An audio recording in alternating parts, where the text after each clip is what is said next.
চাঁপাইনবাবগঞ্জের শিবগঞ্জ উপজেলার নোয়ালাভাঙ্গায় মানসিক ভারসাম্যহীন জামাই টুটুল ইসলামের হামলায় শাশুড়ি নিহত হয়েছে বলে অভিযোগ উঠেছে।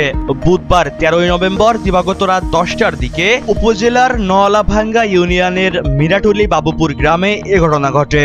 খবর পেয়ে পুলিশ আজ সকালে ঘটনাস্থল পরিদর্শন করেছে।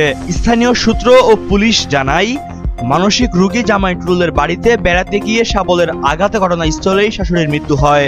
অভিযুক্ত জামাই নোয়ালাভাঙ্গা এলাকার সাদিকুল ইসলামের ছেলে টুটুল ইসলাম। স্থানীয়রা জানায়, আসামি টুটুল দীর্ঘদিন যাবৎ পাবনা মানসিক হাসপাতালে চিকিৎসা গ্রহণ শেষে 3 মাস আগে বাড়িতে আসে এবং এখনো নিয়মিত মানসিক রোগের ঔষধ খায়।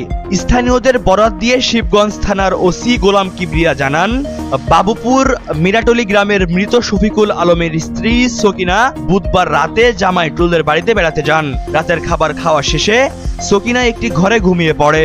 এ সময় পাশের রুম থেকে মানসিক ভারসাম্যহীন জামাই টুটুল তার শাশুড়ির ঘরে প্রবেশ করে এবং তার শাশুড়িকে শাবল দিয়ে মাথায় আঘাত করে, গুরুতর আঘাত করে পালিয়ে যায়। পরে স্বজনদের চিৎকারে স্থানীয়রা এগিয়ে আসার আগেই শাশুড়ি সকিনা ঘটনাস্থলেই মারা যান। ওসি আরো জানান, এ ঘটনায় স্বজনদের পক্ষ থেকে মামলা দায়ের বিষয়টি প্রক্রিয়াধীন রয়েছে। মরদেহ উদ্ধার করে ময়নাতদন্তের জন্য প্রেরণ করা হয়েছে। মহিবুল্লাহ নাহিন, প্রহর 24।